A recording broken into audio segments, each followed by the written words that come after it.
حاسد ہوتا ہے، حسد کرنے والا، اس کو 8 طرح کی آفات کا سامنا کرنا پڑتا ہے۔ سب سے پہلی جو آفت اس حاسد کو پیش آتی ہے وہ یہ ہے کہ اس حسد کی وجہ سے اس کی عبادات کو اللہ تعالیٰ ضائع کر دیتا ہے، کیونکہ سرکار نے فرمایا کہ حسد سے بچو، کیونکہ جو حسد ہے یہ نیکیوں کو ایسے کھا جاتا ہے جیسے آگ لکڑی کو یا روئی کو کھا جاتی ہے۔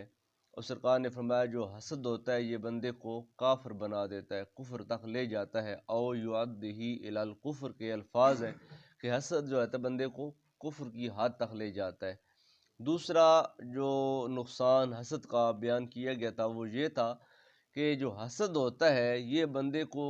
گناہ کے راستے پر چلا دیتا ہے۔ حسد کرنے کی وجہ سے بندہ جس سے حسد کر رہا ہوتا ہے اس کی پھر غیبت بھی کرتا ہے، اس کے بارے میں بندہ جھوٹ بھی بولتا ہے، اس کو بندہ گالی گلوچ بھی کرتا ہے، اور جب وہ بندہ کسی مصیبت میں ہوتا ہے تو یہ حاسد جو ہوتا ہے وہ خوش ہوتا ہے۔ جس بندے سے کسی کو حسد ہو جائے، نفرت ہو جائے، اور جس کے ساتھ بندے کا دل نہ لگ رہا ہو، تو جب وہ کسی مصیبت میں پھنستا ہے تو حاسد کا دل بڑا خوش ہوتا ہے کہ آج مصیبت میں پکڑا گیا ہے نا، آج میرے سینے کو ٹھنڈ پڑ رہی ہے، آج وہ مصیبت میں تکلیف میں آ گئے۔ تو یہ جو ساری چیزیں ہیں، جھوٹ ہو، غیبت ہو، گالی گلوچ ہو، یا اپنے مسلمان بھائی کو دکھی دیکھ کر خوش ہونا، یہ بندہ مومن کی شان کے منافی اور مخالف ہیں۔ بندہ مومن نہ جھوٹ بولتا ہے، نہ غیبت کرتا ہے، نہ گالی گلوچ کرتا ہے، اور نہ ہی اپنے مسلمان بھائی کے دکھ پر وہ خوش ہوتا ہے۔ حضرت حمزہ بن ثعلبہ رحمۃ اللہ تعالی علیہ آپ فرماتے ہیں قال لا یزال الناس بخیر ما لم یتحاسدوا، کہ لوگ اس وقت تک خیر پر رہیں گے، بھلائی پر رہیں گے، اچھائی پر رہیں گے جب تک آپ اس میں حسد نہیں کریں گے۔ جب حسد پیدا ہو جائے گا تو پھر ساری خیر بھلائی نیکی سب ضائع ہو جائے گی، سب ختم ہو جائے گی۔ معاشرے میں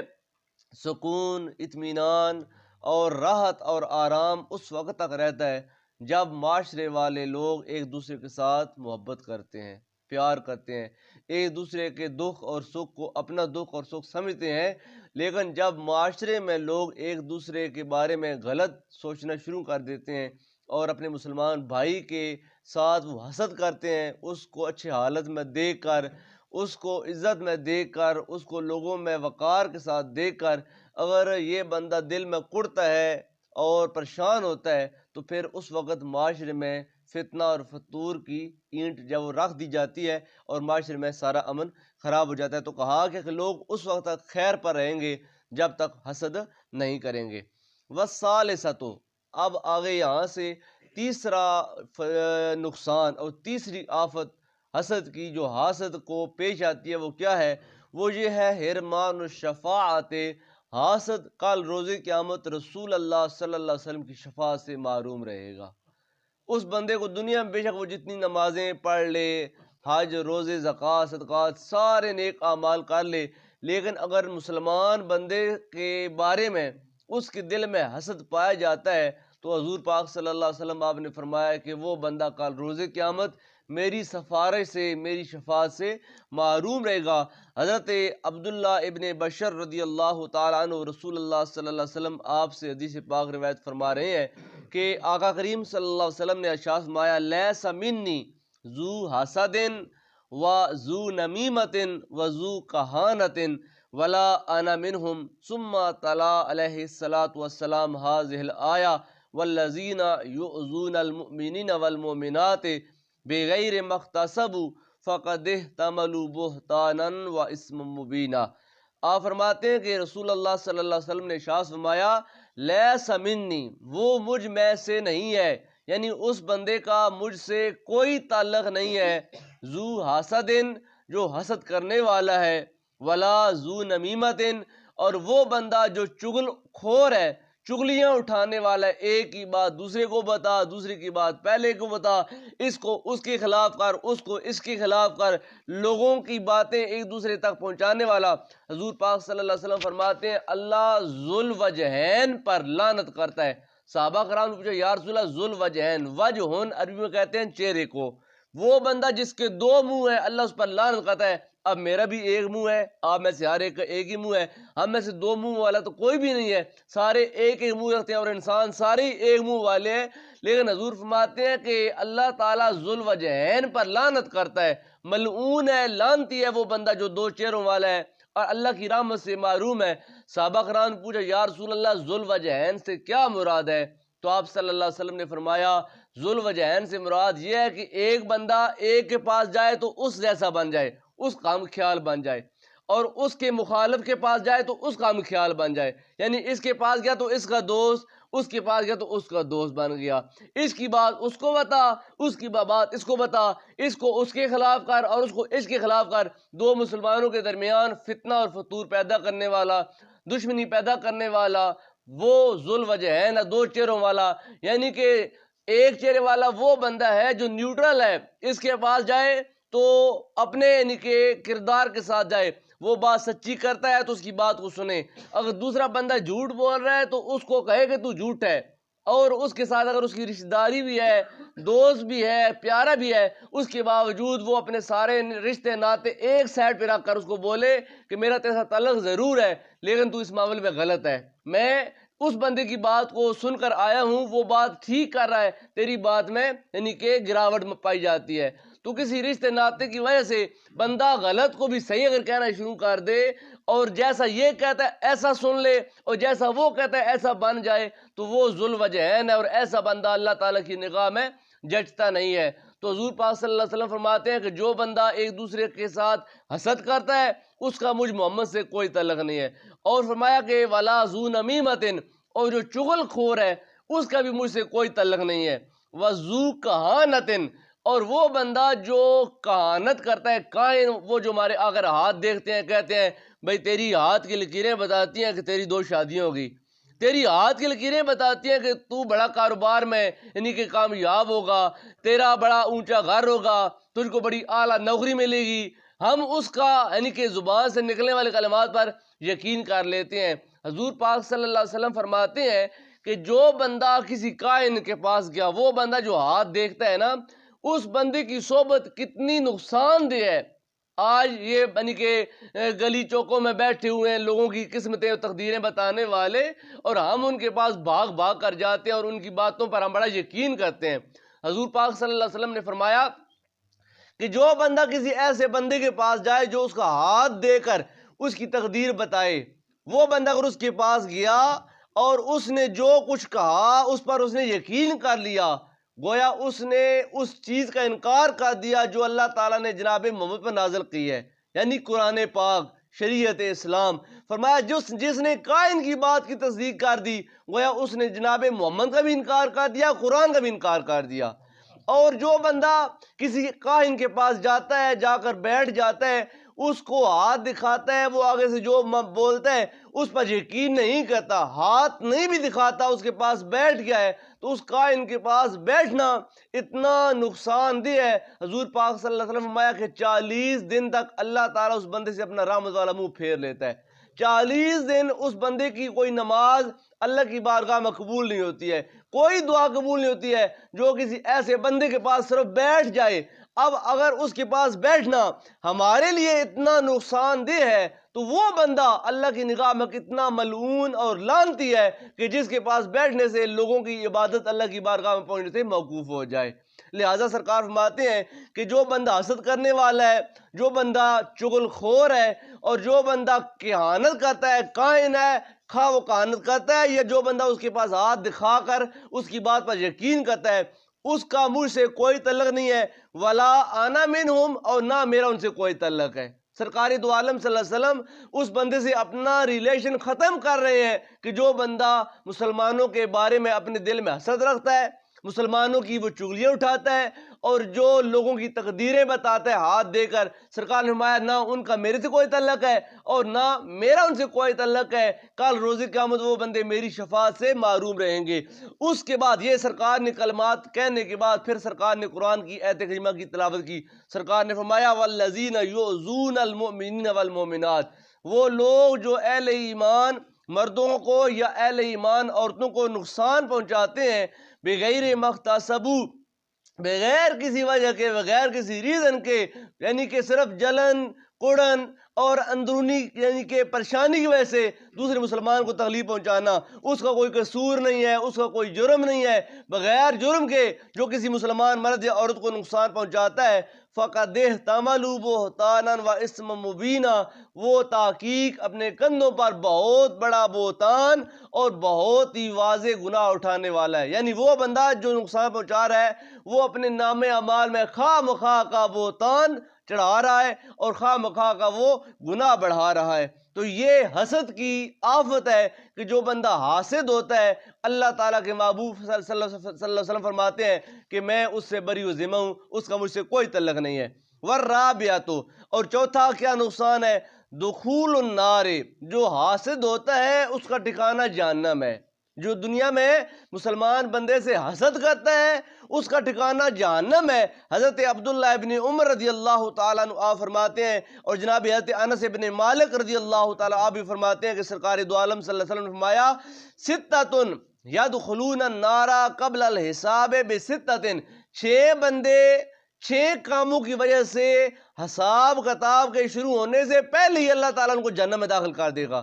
6 طرح کے بندے ایسے ہیں کہ ابھی حساب کتاب شروع نہیں ہوگا، لیکن ان 6 بندوں کے کام ایسے برے ہیں، اللہ فرمائے گا ابھی حساب کتاب بعد میں شروع کریں گے، ان کو پہلے فرشتوں جہنم میں دھکیل دو۔ اور وہ 6 کون سے ہیں؟ تو سرکار نے فرمایا قال الامراء بالجور، فرمایا کہ جو امیر ہیں، جو سردار ہیں، جو بادشاہ ہیں، جو وڈیرے ہیں، جو چودھری ہیں، جو راجے مہاراجے ہیں، اگر وہ اپنے ماتحت پر ظلم کرتے ہیں، زیادتی کرتے ہیں، تو یہ جو امراء ہیں یہ ظلم و ستم کی وجہ سے کل اللہ تعالیٰ کے روز اللہ تعالیٰ کی عدالت میں حساب کتاب کے شروع ہونے سے پہلے ہی جہنم میں داخل کر دیے جائیں گے۔ امراء بالجور، یعنی کہ امراء ظلم کی وجہ سے جہنم میں جائیں گے۔ والعرب بالعصبیت، اور جو عرب ہیں وہ عصبیت کی وجہ سے جہنم جائیں گے۔ عصبیت کہتے ہیں کسی کی طرف سے بغیر حق کی جستجو کیے لڑنا، آپ نے پنجابی میں بولتے ہیں ونگارا لڑنا، یعنی کہ میری کسی کے ساتھ دشمنی ہے، میں نے اس کے ساتھ لڑنا ہے نا، تو میں کہتا ہوں کہ میرا ساتھ ہو تو میری طرف سے اس کے ساتھ لڑائی جھگڑا کر، اس کا اس سے کوئی یعنی کہ ایسا یعنی کہ کوئی رولا نہیں ہے، کوئی جھگڑا نہیں ہے، اس نے اس کا کوئی نقصان نہیں کیا، یہ بندہ اس لیے لڑ رہا ہے کہ اس کے دوست کی اس کے ساتھ دشمنی ہے۔ تو کہا جو عرب ہے نا، کیونکہ عربوں میں جب جنگیں ہوتی تھی، چھوٹی چھوٹی باتوں میں جنگیں ہوتی تھی تو وہ جنگیں طول پکڑ جاتی تھی، تو پھر ایک قبیلہ دوسرے قبیلے کا دوست بن جاتا، کوئی حلیف بنتا ہے کوئی حریف بنتا ہے۔ حلیف وہ ہوتا ہے جو دوست ہوتا ہے، اور حریف وہ ہوتا ہے جو دشمن بن جاتا ہے۔ تو بعض قبائل کے دوست بن جاتے تھے، اور پھر ان دوستی کو نبھانے کے لیے وہ اپنے دوست کے قبیلے یعنی کہ دشمن قبیلے کے ساتھ لڑائی جھگڑا کرتے تھے، تو وہ یعنی کہ لڑائیاں اتنا لمبی ہو جاتی تھی کہ روایات میں آتا ہے کہ ایک گھوڑے کی ریس ہوئی تھی، تو ایک غریب کا گھوڑا ایک امیر سے آگے بڑھ گیا، جب اس غریب کا گھوڑا ہار گیا تو اس نے اس چیز کو اپنی بے عزتی سمجھا اور اس نے اس غریب بندے کو مارنا شروع کر دیا۔ اب غریب کے قبیلے والے بھی آ گئے، امیر کے قبیلے والے بھی آ گئے، 2 قبیلوں کے درمیان لڑائی شروع ہو گئی، اور وہ لڑائی اتنی بڑی اور اس لڑائی میں اتنے لوگ مار گئے، روایات میں آتا ہے کہ 50 سال تک ان 2 قبائل میں دشمنی رہی، اور لوگ جب بھی موقع ملتا تھا دوسرے قبیلے کے بندے کو پکڑ کر مار دیتے تھے۔ تو یہ عصبیت ہے، فرمایا کہ عرب لوگ ہوں گے، اس عصبیت کی وجہ سے اللہ کے اس روز یعنی کہ حساب کتاب کے شروع ہونے سے پہلے جہنم میں داخل کر دی جائیں گے۔ وَالدَّحَاقِينُ بِالْكِبْرِ، اور جو دہقان ہیں، کسان ہیں، دیہاتی لوگ ہیں، یہ تکبر کی وجہ سے ان میں خواہ مخواہ کی چودراہٹ ہوتی ہے، تکبر کی وجہ سے ان لوگوں کے اندر جو تکبر ہے، تکبر کی وجہ سے یہ لوگ جہنم میں جائیں گے۔ آگے فرمایا کہ جو وَالتُّجَّارُ بِالْخِيَانَةِ، اور جو تاجر ہیں، جو دکاندار ہیں، وہ خیانت کی وجہ سے، تو جو تاجر ہیں وہ خیانت کی وجہ سے جائیں گے۔ اب وہ خیانت تجارت جیسی بھی ہو، لکڑی کی تجارت ہے، آٹے کی تجارت ہے، نمک کی تجارت ہے، دودھ کی تجارت ہے، حضور نے فرمایا من غش فلیس منا، جو ملاوٹ کرتا ہے اس کا ہم سے کوئی تعلق نہیں ہے۔ اب اگر کوئی بھی تجارت کرنے والا بندہ ہے اپنی تجارت میں خیانت کرتا ہے تو سرکار نے فرمایا کہ وہ بندہ بھی جہنم میں جائے گا۔ اور آگے سرکار فرمایا کہ والعلماء بالحسد، اور جو علماء ہیں، جو اہل علم لوگ ہیں،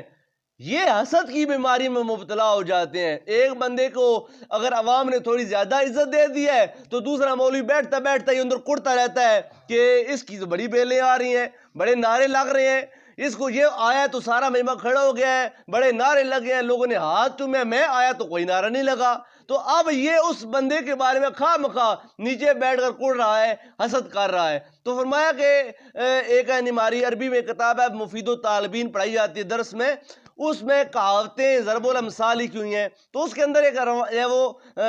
کہاوت لکھی ہوئی ہے اور اس کا جو نیچے ٹائٹل دیا گیا ہے وہ یہ ہے کہ العلماء, ان کے جو علماء ہیں وہ سب سے زیادہ حسد کرنے والے ہوتے ہیں. جو حسد کا مرض ہے نا وہ سب سے زیادہ اہل علم لوگوں میں, جو سیانے ہوتے ہیں وہ اس مرض میں مبتلا ہو جاتے ہیں. جو علماء ہیں وہ حسد کی وجہ سے, سرکار نے فرمایا کہ جو علماء ہیں یہ حسد کی وجہ سے جہنم میں جائیں گے. اور آگے سرکار نے فرمایا والخامسۃ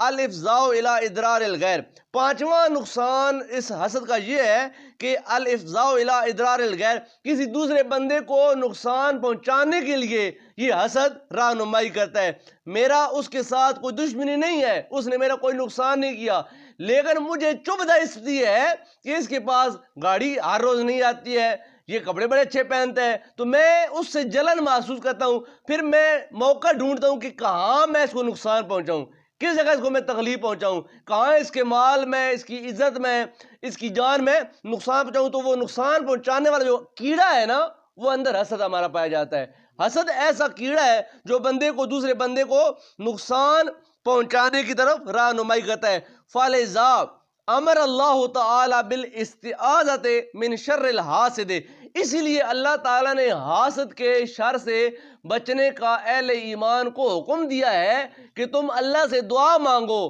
کہ یا اللہ جیسے تو نے ہم کو شیطان سے بچایا ہے ایسے ہم کو حاسد کے شر سے بچا لے. فرمایا اللہ تعالیٰ نے قرآن میں حاسد کے شر سے بچنے کا حکم دیا ہے. وقال نبی صلی اللہ کما امرنا بالاستعاذۃ من شر شیطان الرجیم حیث قال ومن شر حاسد اذا حسد, جیسے اللہ نے قرآن میں شیطان سے بچنے کا حکم دیا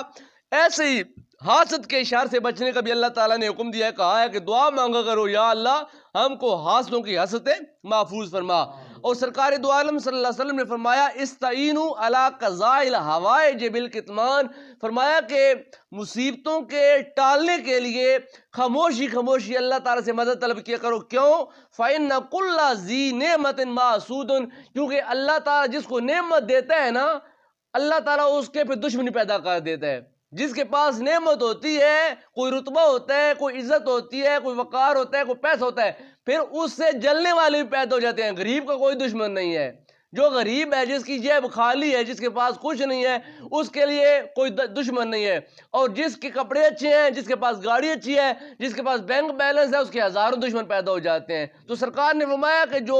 ذو نعمت ہوتا ہے, جس کے پاس اللہ کی نعمت ہوتی ہے نا, پھر اس کے دشمن بھی پیدا ہو جاتے ہیں, اس سے وہ دشمنی کرتے ہیں اور حسد کرتے ہیں. لہٰذا رات کی تنہائی میں اٹھ کر اللہ تعالیٰ سے دعا مانگا کرو کہ یا اللہ جو تو نے نعمت دی ہے نا, اس نعمت کے بہت سے حاسد پیدا ہو گئے ہیں, یا اللہ مجھے ان حاسدوں کے شر سے محفوظ و معمون فرما. جب انسان اللہ سے دعا مانگتا ہے تو اللہ تعالیٰ ان کے حاسدوں کو پھر ہدایت بھی عطا فرما دیتا ہے. وَالسَّادِسَةُ, اور چھٹا نقصان اور چھٹی آفت کیا ہے؟ الطَّعْبُ وَالْهَمُّ مِنْ غَيْرِ فَائِدَةٍ, بندہ جو حاسد ہوتا ہے نا, حسد کرنے والا, وہ بغیر فائدہ اپنے آپ کو تھکا رہا ہوتا ہے, اپنے آپ کو تکلیف دے رہا ہوتا ہے. یعنی کہ وہ اگلے بندے کا کوئی نقصان نہیں کر سکتا, بگاڑ نہیں سکتا. اگر میں کسی سے حسد کرتا ہوں, جلتا ہوں, تو اپنے خون کو جلا رہا ہوں, اپنی آپ کو تکلیف دے رہا ہوں, اپنے آپ کو تھکا رہا ہوں. مجھ کو یعنی کہ وہ تکلیف تو ہو رہی ہے لیکن میری اس تکلیف کا اثر اس پہ کچھ نہیں ہو رہا. وہ اپنے گھر خوش ہے, اپنے بال بچوں میں خوش ہے,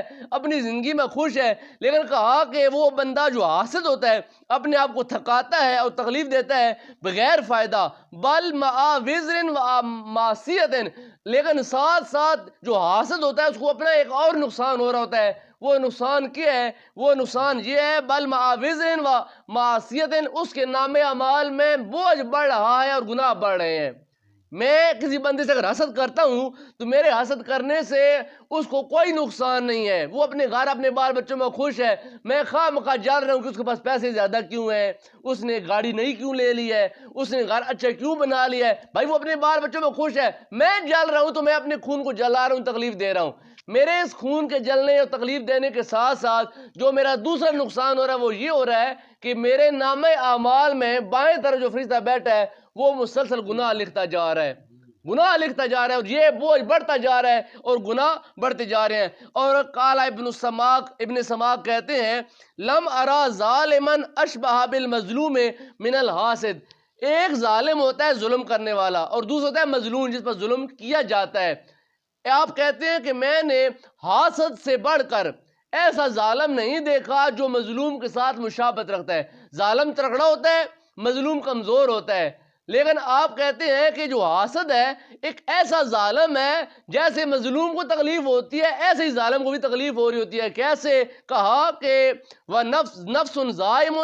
اس کا جو نفس ہے نا وہ گناہ کر رہا ہے، وہ عقل حائم، لیکن اس کی عقل ہے نا، دماغ ہے، وہ چکرا رہا ہے، وہ ڈسٹرب ہے، وہ غم لازم، لیکن ساتھ ساتھ اس کو غم بھی لائق ہے، تکلیف بھی ہے۔ یعنی جس بندے سے حسد کر رہا ہے تو اپنا خون بھی جلا رہا ہے، اس کا دماغ ہر ٹائم پریشان ہے، ڈسٹرب ہے، اور اس کا نفس بھی گناہ کر رہا ہے، اور یہ تینوں چیزیں مظلوم کے اندر پائی جاتی ہیں۔ اس کا نفس ڈسٹرب ہوتا ہے، پریشان ہوتا ہے، اضطراب میں ہوتا ہے، اس کا خون جلتا ہے، مصیبت میں ہوتا ہے، تکلیف میں ہوتا ہے۔ آپ کہتے ہیں کہ میں نے حاسد سے بڑھ کر ایسا کوئی اور ظالم نہیں دیکھا جو مظلوم کے ساتھ مشابہت رکھتا ہو، یہ ایسا ظالم ہے جو ظلم کرنے کے باوجود جیسے مظلوم مصیبت میں ہوتا ہے ایسے یہ ظالم بھی مصیبت کے اندر مبتلا ہو جاتا ہے۔ اور آگے آپ فرماتے ہیں وَالسَّابِعَةُ، ساتویں آفت یہ ہے اَمْیُ الْقَلْبِ، جو حاسد ہوتا ہے نا وہ دل کا اندھا ہوتا ہے۔ جب کسی بندے کو کسی کے ساتھ حسد ہو جاتا ہے نا، پھر اس بندے کی ہزار خوبیاں بھی ہو نا، اس بندے کو اس میں کیڑے دکھائی دیتے ہیں، اس کی اچھائیاں بھی اس کو برائی دکھائی دیتی ہیں۔ جب بھی اس حاسد جو حاسد کے سامنے اس محسود کی جب کوئی تعریف کرتا ہے نا تو یہ بندہ تکلیف میں ہوتا ہے، پریشانی میں ہوتا ہے کہ اس بندے کی میرے سامنے تعریف کیوں کی جا رہی ہے، تو اس کا دل اندھا ہو جاتا ہے۔ حتی یقاد لا یفہم حکما من احکام اللہ تعالی، یہاں تک کہ اس کی حالت ایسی ہو جاتی ہے کہ یہ بندہ اللہ کے احکامات کو ماننے سے بھی انکار کر دیتا ہے۔ اللہ تعالیٰ نے بے شمار احکامات دیے ہیں تو یہ بندہ اللہ کے احکامات ماننے سے بھی انکار کر دیتا ہے۔ حضرت سفیان ثوری فرماتے ہیں رحمۃ اللہ تعالیٰ علیہ لا تکن حاسدا، حسد کرنے والا نہ بن، ولتکن افہم، بلکہ سمجھدار بن۔ جو حاسد ہوتا ہے وہ بے وقوف ہو جاتا ہے، فرمایا کہ حاسد نہ بن بلکہ سمجھدار بن۔